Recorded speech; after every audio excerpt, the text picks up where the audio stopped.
This is the story of how I lost my Nostr profile and how you can avoid making the same mistake that I did. Now, if you have no idea what Nostr is, don't worry about it. I'm about to fill you in. According to Nostr.com, Nostr is a simple, open protocol that enables global, decentralized, and censorship-resistant social media.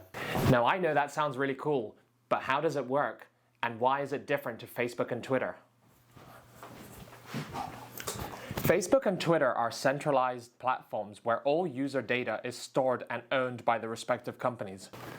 That means they have ultimate control over your data, and they can moderate, censor, or even delete content and accounts. They also have the ability to monetize user content through advertising. Nostr, on the other hand, operates on a decentralized model.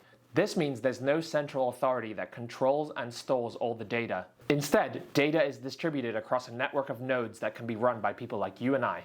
In Nostr, each individual owns a private key, which is like the password to their account. However, this also means that if a user loses their private key, they lose access to their account, as there's no central authority to help them recover it. This is a key difference from platforms like Twitter and Facebook, which can help users recover their accounts should they forget their passwords. In the age of the internet, a social media account can be a significant driver of income for both individuals and businesses. It can be scary to consider using a social media platform where user error can result in total loss of the account. And that's exactly what happened to me. But this isn't a Nostr problem, it was a key management problem. And to show you that it was completely preventable, I have to tell you the story of exactly how it happened. It was a few months ago and the Nostr client Damus had just come out, so I decided to download it and get myself a Nostr account. I'd also decided to use Nostr exclusively for a week. That meant I wouldn't be going on Twitter. So I scheduled a daily tweet to go out with my Nostr public key, telling people on Twitter that I would be only using Nostr for the week. Now, the way I managed my Nostr private keys was by using a password manager where I'd saved the public and the private key. Now, where everything went wrong was in the creation of the daily scheduled tweet. On one of the tweets, I accidentally copied the private key instead of the public key, and I proceeded to log out of Twitter for the week. Now, about day 3 into this experiment, I was sitting in my office doing some work where I looked down at my phone and saw that I had notifications of messages from people telling me that I had tweeted out my Nostr private key. But by the time I'd seen these messages, which were sent about 40 minutes before, it was too late. The public key was out there, and people had accessed my Nostr account and tweeted funny memes from it and everything else. It was quite hilarious. But it was only funny in my case because I just started the account and I only had about 1,000 followers. Now, that was all obviously unintentional and user error, but how can we put in place processes to prevent those kinds of errors from happening? Since Nostr private keys are very similar to Bitcoin private keys, they should be handled in a similar fashion. As most of you know, the advice with Bitcoin private keys is to keep them offline and usually to stamp them on some sort of durable material such as titanium or a metal plate. And that's where I want to talk to you about Stampseed, who are sponsoring this segment of the video.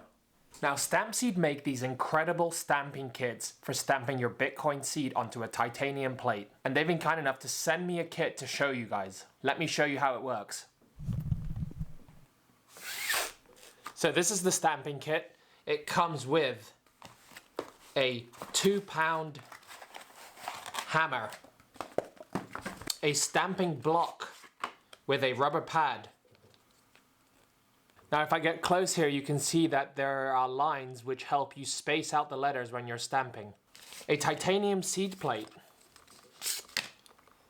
which you can see has 24 lines, and it also has lines on the side for you to put other information like codes, pins, and you could even use that to stamp Nostr private keys. And finally, you've got another box here with the instructions, another metal surface block that you can place under the rubber and the stamping plate, and of course the actual number and letter stamps. So if we take a look at the instruction manual, it helps you select a good hammer, it teaches you how to find an appropriate work surface, and it gives you some stamping tips. And on the back here, you've got stamping instructions that you can access by scanning this QR code. Now, I've read these instructions and I'm going to stamp the 24 words into the seed plate. So let's cue the time lapse.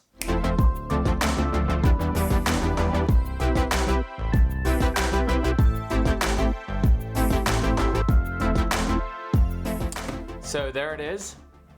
That took around 13 minutes to do 12 words, so double that if you do the 24 words. And I just want to hold this up to the camera and see if you can see it. There we go. Now, you'll see I did mess up one word here, and that's because the angle that I'm using to shoot this video and the lights made it a bit awkward to see the letters on the pins, but they do have the letters marked on the side here as well. So I could have looked there, and I did start looking there once I realized the mistake I made. But other than that, very smooth process. The mistake was mostly because of lighting I'm using here for the camera and the angle that I have to be at. This is quite far away from my body for you guys to be able to see this overhead shot. But overall, yeah, great. Stamps are all very clear, very easy to read. It looks like I got enough indentation, and you can probably hit it a lot harder than I was hitting it if you want to have deeper grooves. Now, what's also cool is that the kits have these 4 holes on each corner, and you can stack together multiple plates if you want to, and you can also use these to like secure them in drywall, secure them under your desk, you know, loads of places where you can hide it where these would never be found. I had a chance to sit down with James, the co-founder of Stampseed, so he could tell you a little bit about the company and about his own Bitcoin story.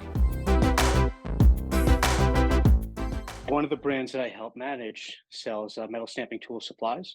People are using our products to stamp their seed words into metal, something very near and dear to us. They're already like using these things. How do we make it better for them? So we decided to develop a kit for Stampseed that enables you to stamp it to hard metals such as titanium. And we had to optimize all of our tools to make sure you're able to do this and also make it a very easy task. If you're metal stamping your seed words, you're probably doing it for the first time. You never stamped into metal.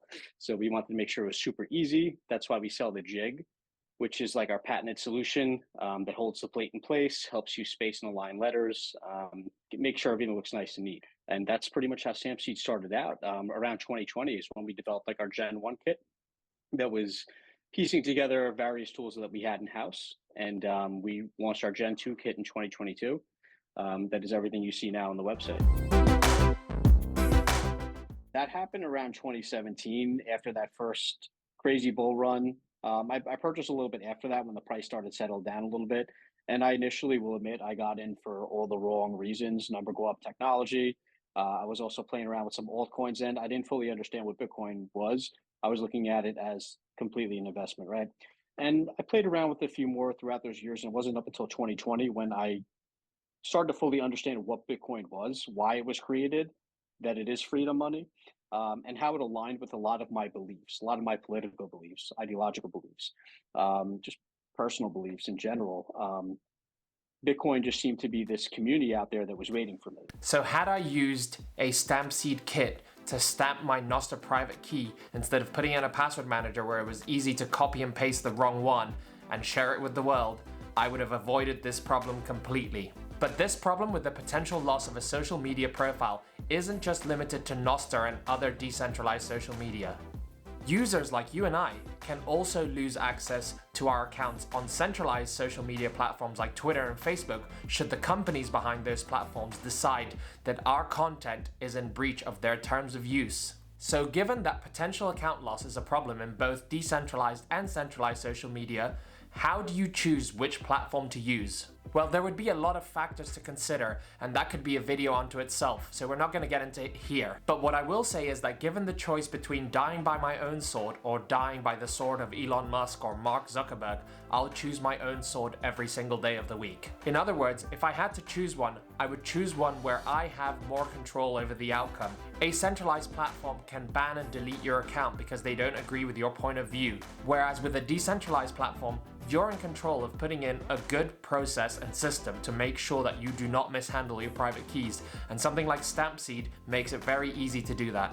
So head to stampseed.com and use the code Gandalf to get yourself 10% off any purchase and keep those private keys offline, safe from fire, safe from flooding, and safe from you accidentally copying and pasting it onto the internet. That's it from me from now. Catch you guys on the next one.